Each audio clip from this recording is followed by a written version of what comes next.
along the windswept coastline of East Anglia, where the sea crashes against jagged cliffs and the fields stretch into silent darkness.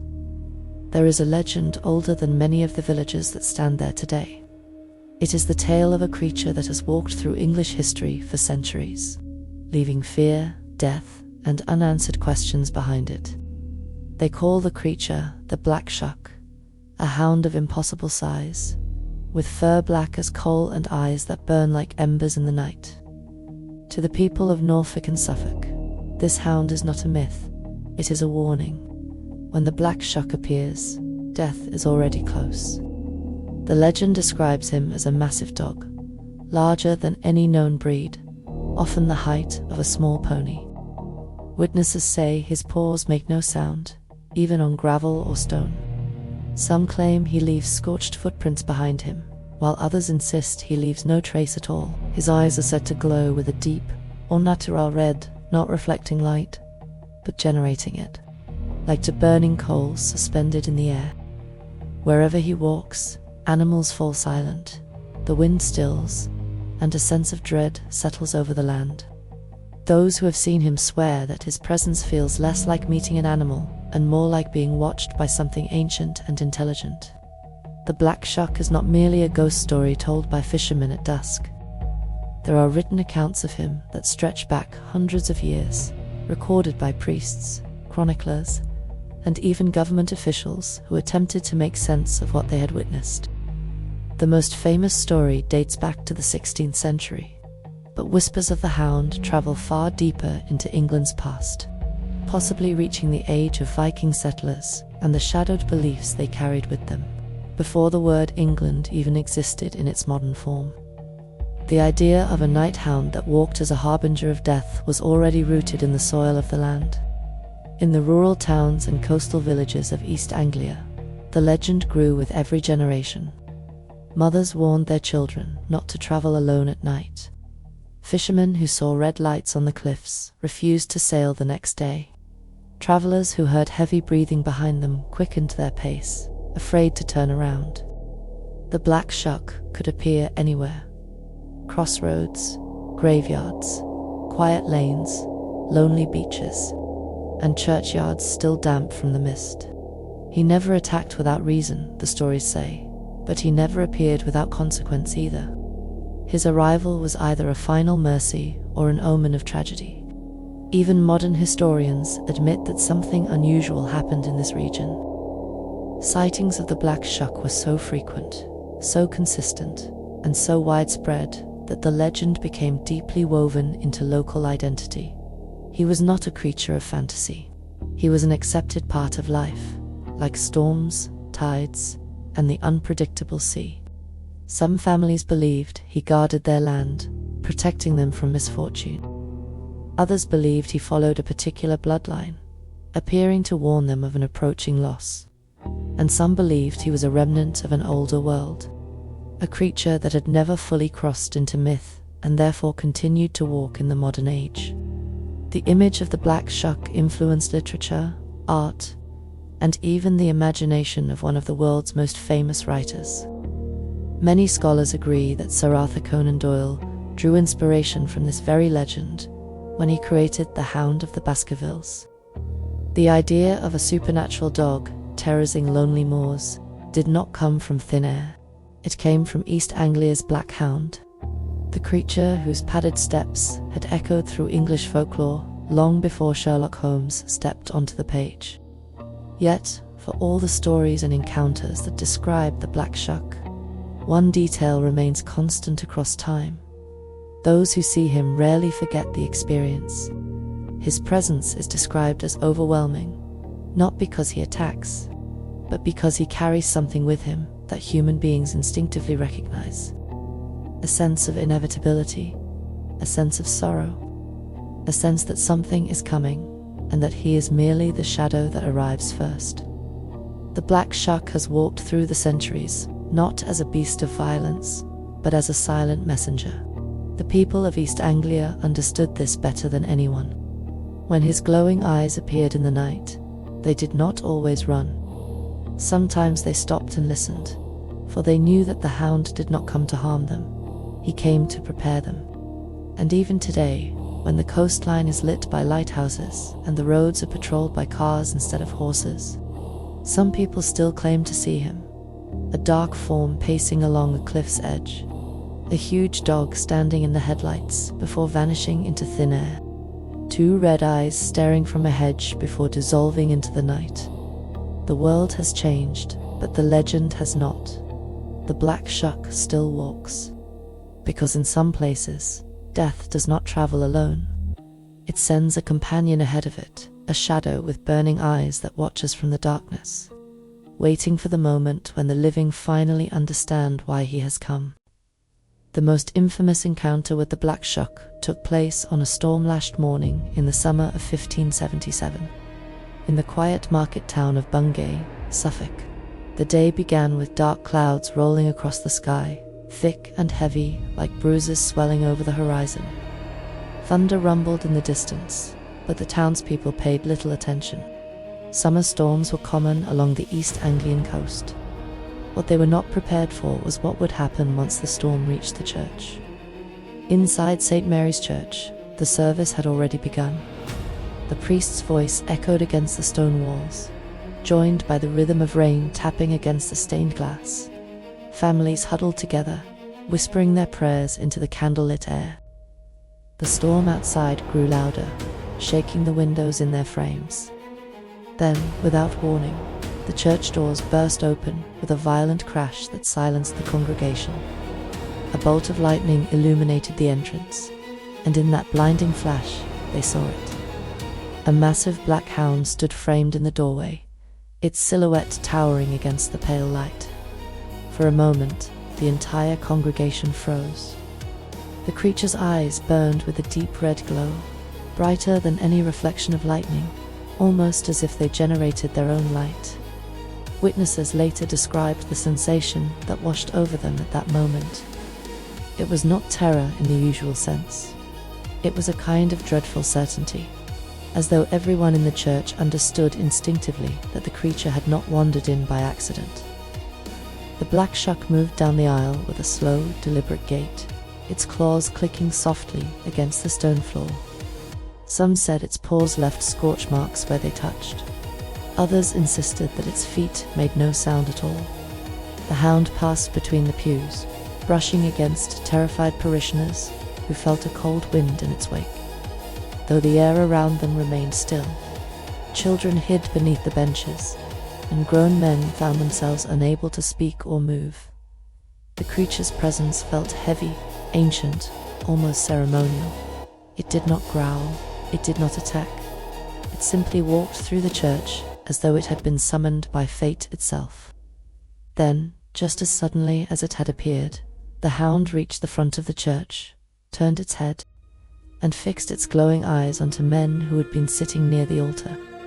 Within seconds, both men collapsed where they stood. The priest, trembling, rushed toward them only to find that they were already gone. Their faces bore expressions of shock, not pain, and their bodies showed no wounds. They had simply died, as though whatever the Black Shuck carried within its gaze had already claimed them. Before anyone could react, another thunderous crack erupted through the church as a bolt of lightning struck the steeple. The impact shook the entire building. Stones rained from above, and the wooden beams groaned under the force of the strike. Yet, through all of this chaos, the Black Shuck remained still. It watched, silent and unmoving, as if it were witnessing a predetermined moment unfold. When the dust settled, the creature turned and walked calmly back through the open doorway, vanishing into the storm as quickly as it had come. In the days that followed, the people of Bungay struggled to make sense of what they had seen. Some believed it was a demon sent to punish the wicked. Others thought it was an omen of greater catastrophe to come. But those familiar with East Anglian folklore recognized the truth immediately. The Black Shuck had not come to kill. It had come to announce. The storm, the deaths, the destruction, all were part of the message it had delivered. The account from Bungay became one of the most widely recorded sightings in English history. Chroniclers wrote of it with caution, knowing that the story would be met with fear and disbelief. Yet the details remained consistent across testimonies. A hound of unnatural size, eyes that glowed like embers, a silent walk through a sacred place, to sudden deaths, a storm that felt almost alive in its fury. For many in East Anglia, this event solidified the Black Shuck as more than a ghost story. It became a symbol of inevitable fate, a creature that walked the thin line between this world and the next. And although centuries have passed since that Sunday in 1577, the story has never faded. In Bungay, even today, the memory of the hound still lingers. The church still stands, and the scorch marks on the door said to be left by the Shuck.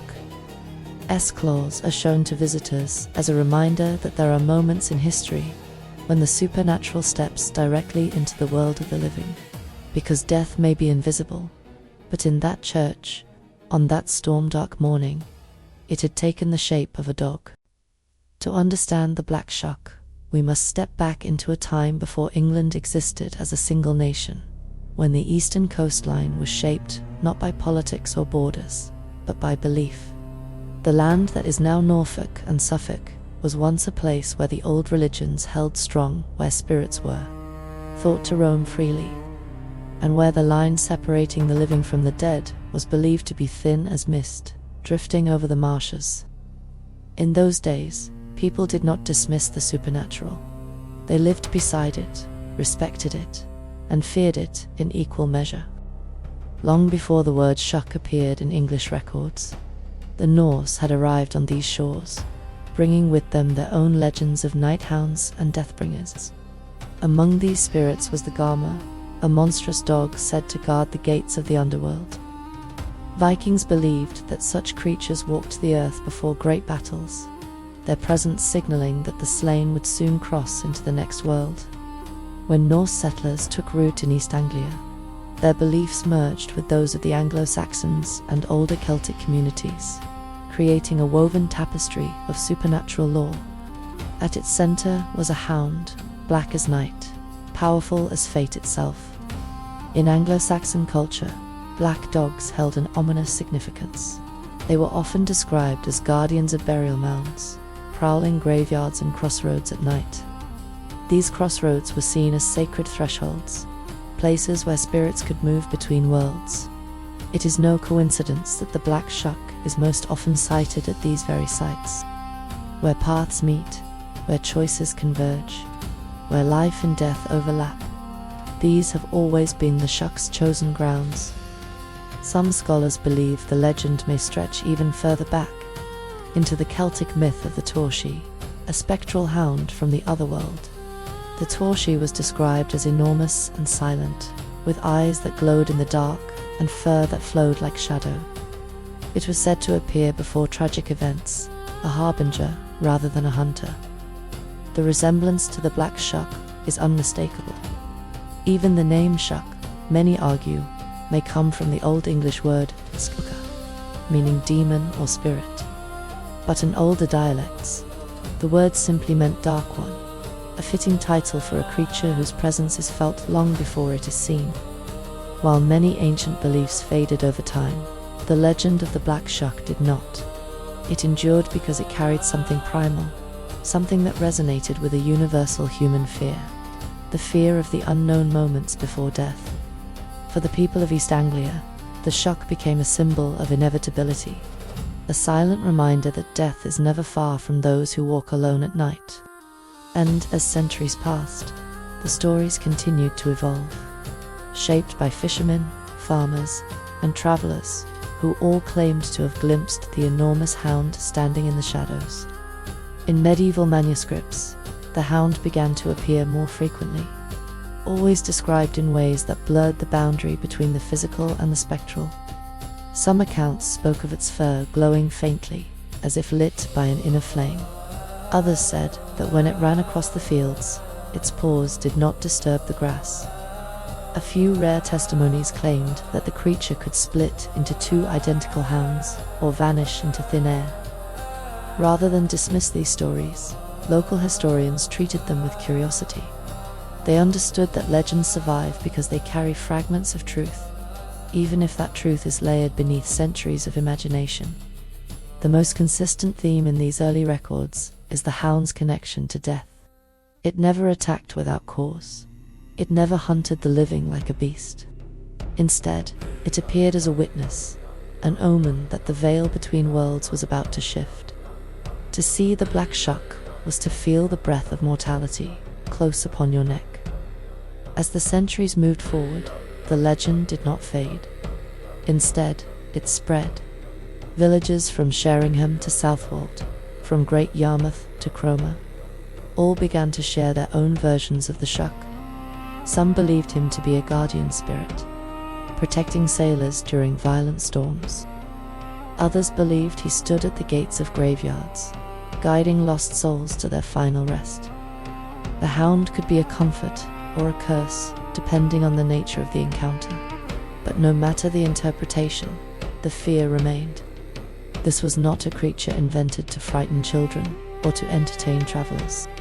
It was a presence that belonged to the land itself, older than the roads that cut through the fields, older than the churches that stood on ancient burial grounds, older even than the names of the villages carved into the coastline. The Black Shuck did not arrive in East Anglia. He was already there, and in the centuries to come, his shadow would cross the paths of sailors, soldiers, priests, and ordinary people, leaving behind stories that still echo today along the storm-beaten shores. Along the Suffolk and Norfolk coastline, where salt hangs heavy in the air and the gulls circle endlessly above the restless sea, there are places where people swear the past never truly left. The cliffs are jagged and cruel, the beaches long and empty, and the wind carries a strange hollowness that makes even seasoned fishermen glance over their shoulders. It is here, more than anywhere else in England, that the Black Shuck has been seen walking.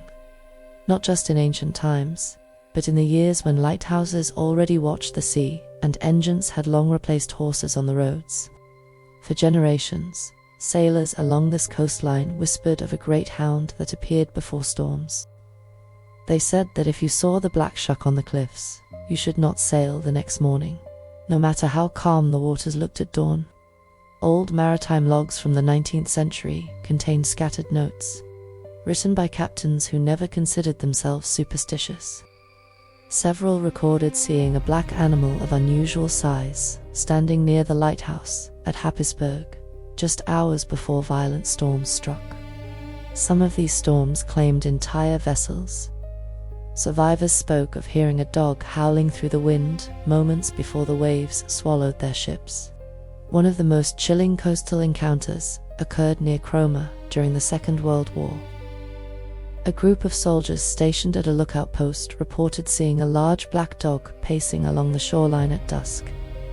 At first, they thought it belonged to a local farm, but as the creature approached, they realized it was far larger than any breed they knew.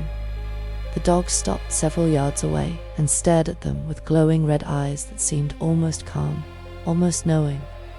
Moments later, a sudden explosion detonated offshore, a German mine drifting too close to the coast. The blast shook the earth, and when the soldiers looked back, the dog was gone. None of them ever forgot the sight. Villagers from Mundersley tell another story, one passed quietly between families for decades. A fisherman returning from the beach late one night claimed to see a huge dog walking beside him on the path. It moved silently, keeping perfect pace without ever turning its head. When the man reached the edge of the village and the first house lights flickered into view, the dog stopped.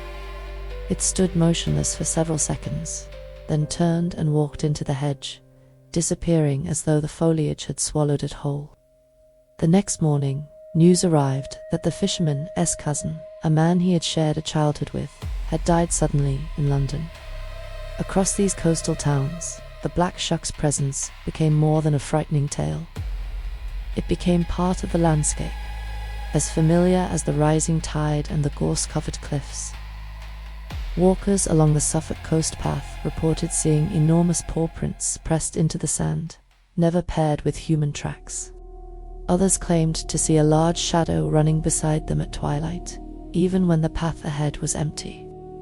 Some said the hound moved like smoke, drifting from one patch of darkness to another, as though he belonged to the shadows more than the earth beneath him.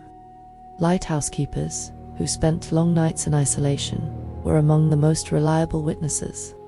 One keeper at Hawford Ness wrote that he often felt watched during the quiet hours of the early morning. One night, as he made his rounds, he saw a black shape standing at the base of the lighthouse, perfectly still despite the harsh wind. The light from above caught the creature's eyes, revealing the unmistakable red glow. When he descended moments later, it had vanished. Hours later, a distress signal came in from a ship that had struck a submerged obstacle. The keeper never again dismissed the old stories as mere superstition. The coastline holds memories the modern world cannot erase. The cries of lost sailors, the echo of storms, and the stories of families who lived their entire lives within sight of the north. All seem intertwined with the legend of the Black Shuck. To walk along these cliffs at night is to feel the weight of countless untold stories pressing against the silence. It is to sense that you are not alone, that something old and watchful moves just beyond the edge of sight. The people of Suffolk and Norfolk do not speak of the Black Shuck with ridicule. They speak of him with the kind of quiet certainty reserved for things they have accepted as part of life. To them, he is not a creature of fantasy. He is a part of the coastline itself, a shadow that appears when the sea grows restless, a silent presence that walks before tragedy, a reminder that the boundary between this world and the next is never as solid as we pretend it is. And even today, those who walk the shores after sunset sometimes return with the same uneasy story. The feeling of being followed, of footsteps too heavy to belong to their own, and of a pair of burning red eyes watching from the darkness where the tide meets the sand. By the 20th century, most of England had embraced the modern world, filled with electric lights, motor cars, and the growing belief that superstition belonged to the past. Yet, in Norfolk and Suffolk, the Black Shuck refused to fade into folklore. Instead, the creature stepped forward into the age of headlights and telephones, appearing on roads, in fields, and near isolated houses where the old darkness still clung to the land. Many of these sightings came from people with no interest in myths at all: police officers, military patrols, night shift workers, and drivers who encountered something on the roads they could not explain. One of the most credible modern reports came from a police constable near Fakenham in the 1970s. While driving along a rural lane on a fog-heavy night, he spotted a large animal standing in the middle of the road. He slowed down, expecting a lost farm dog, but as he approached, he realized the creature was massive, far larger than any dog he had ever seen. Its shoulders were nearly level with the bonnet of his car. The constable described its eyes as glowing a deep red, entirely unnatural, like burning coal set into darkness. When he reached for the radio to report it, the creature turned, took a single silent step, and vanished into a hedge that was far too dense for something of its size to pass through. No sound, no movement, no tracks left behind. Another widely discussed encounter took place in 1983 when two teenagers were cycling home along a country lane near Blithburgh. They heard heavy footsteps behind them, growing faster, as though something large was running in their direction. When they turned, they saw a massive black dog sprinting silently towards them, its red eyes fixed upon their bicycles. Terrified, they pedaled as fast as they could. Yet the creature never made a sound, never panted, never growled. Instead, it ran alongside them for several seconds before vanishing into thin air. The boys arrived home shaking, their clothes soaked with sweat. Their parents dismissed the story until one of the bicycles was found the next morning with scorch marks along the frame, as though something hot had brushed against it. In 1995, a lorry driver traveling near Acle had a similar experience.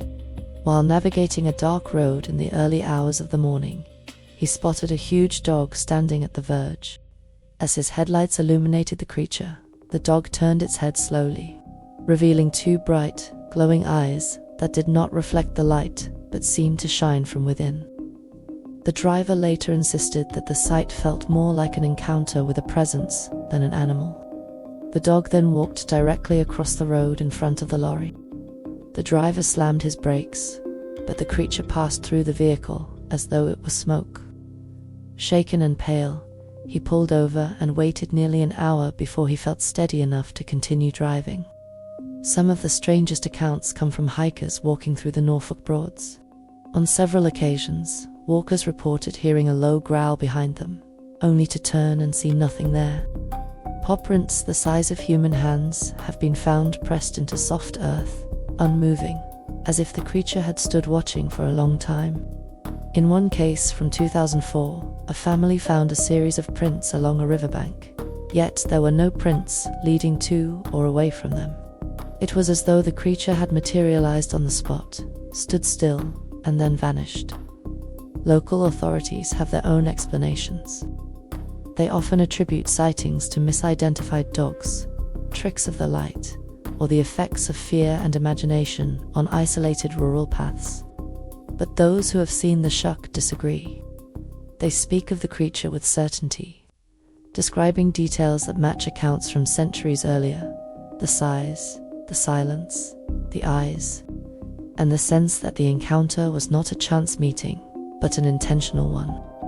Even today, reports continue to surface. Drivers traveling along lonely coastal roads claim to see a large black dog standing at the edge of their headlights, only to watch it dissolve into mist when they blink. Farmers working late at night hear footsteps in their fields, heavy and deliberate.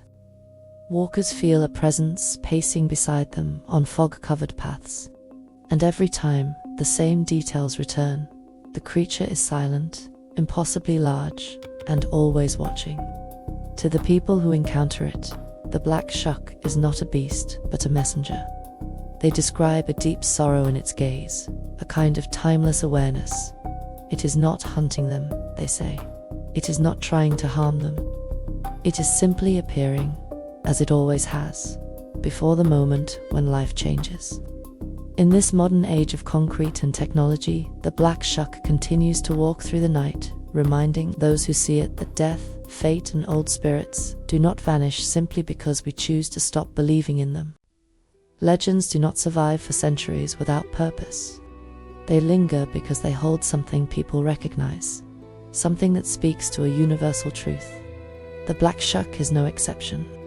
His story has endured not because he is terrifying to imagine, but because he reflects the oldest fear known to every human being, the fear of what waits in the dark, just beyond the edge of understanding. To see the Shuck, witnesses say, is to feel the weight of something inevitable, something that walks beside all of us, whether we acknowledge it or not. In many cultures, dogs have always stood at the threshold between life and death. Ancient Egyptians believed that jackal-headed Anubis guided souls into the afterlife. The Greeks had Cerberus guarding the underworld. The Celts believed black hounds roamed the borders of the otherworld, escorting spirits from one realm to the next. Even in Christianity, dogs appear in medieval manuscripts as watchers of graveyards, protectors of the dead. The Black Shuck is a continuation of this ancient symbolism. He is not simply a creature that roams the countryside. He is a guardian of transition, a reminder that death is neither random nor silent. It has messengers. Psychologists who study folklore argue that creatures like the Shuck exist because human beings try to give form to the unseen. Death is momentous, yet invisible. It has no face, no sound, no warning. So people imagine a presence that arrives beforehand, something that carries the weight of the moment and makes the unknowable feel slightly more familiar. In East Anglia, that presence took the shape of a great black hound with burning eyes. It became easier to accept tragedy when people believed they had been warned. The Shuck's appearance transformed loss into part of a story rather than an accident of fate. Yet what makes the Black Shuck unique is the depth of compassion woven into the legend.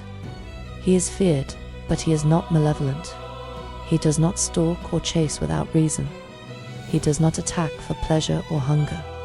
Instead, he walks beside those who are touched by tragedy. He appears on cliffs before storms claim sailors. He watches roads before fatal crashes. He stands at the edge of graveyards before a loved one passes. His presence is a signal, a dark herald who arrives not to cause death, but to recognize it.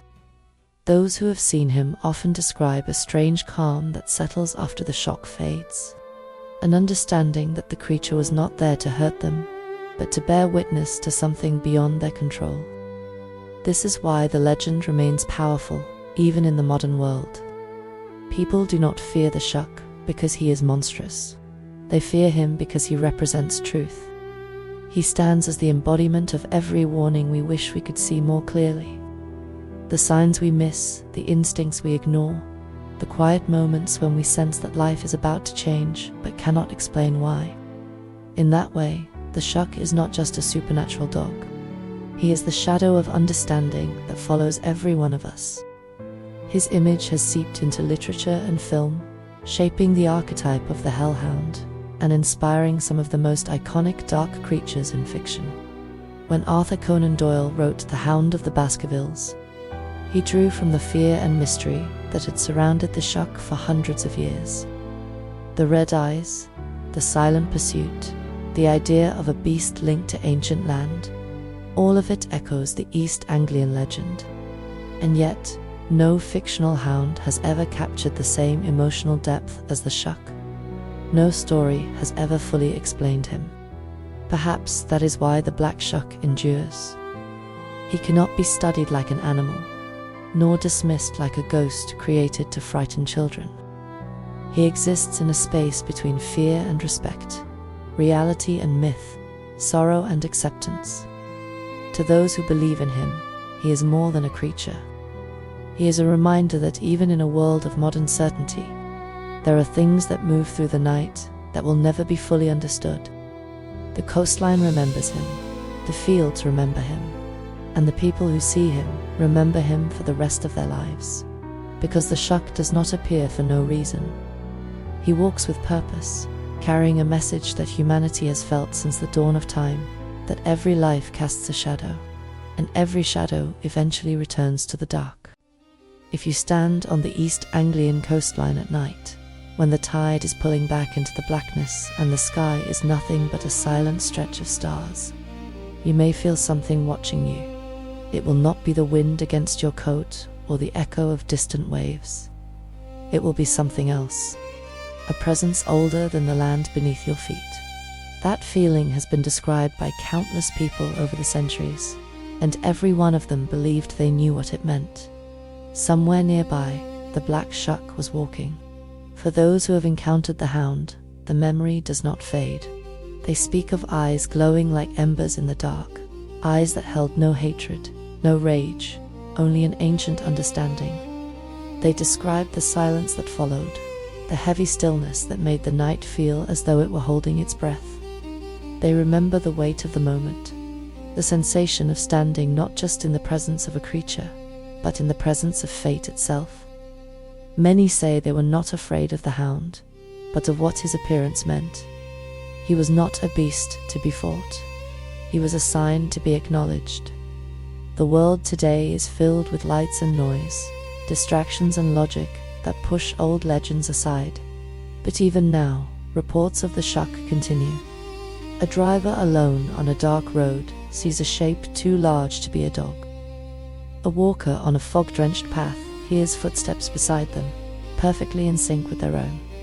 A fisherman on a quiet shore sees a shadow pacing along the tide line, its eyes burning through the mist. These encounters remind us that the Shuck has never belonged to the past. He has always belonged to the threshold between what we know and what we fear. The Black Shuck does not chase, and he does not hunt.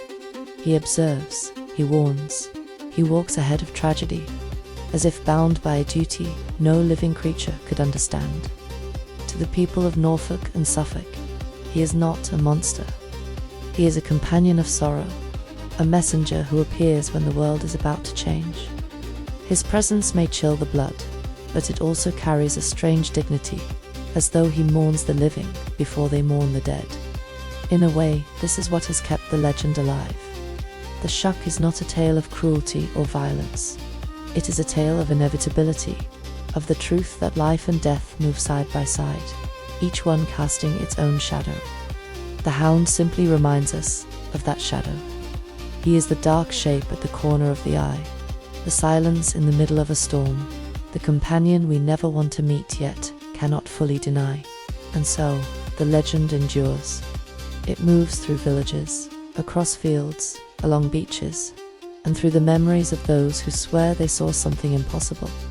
Whether the Black Shuck is a spirit, a guardian, a remnant of ancient gods, or something that defies every explanation, one thing is certain: he still walks. So if you ever find yourself alone on an East Anglian road at night, and you feel the weight of an unseen presence pacing beside you, do not run, do not call out, simply keep walking. Because some shadows are not meant to be challenged. Some are meant to be respected. And the Black Shuck, England's most enduring harbinger, will continue to walk long after the rest of us are gone.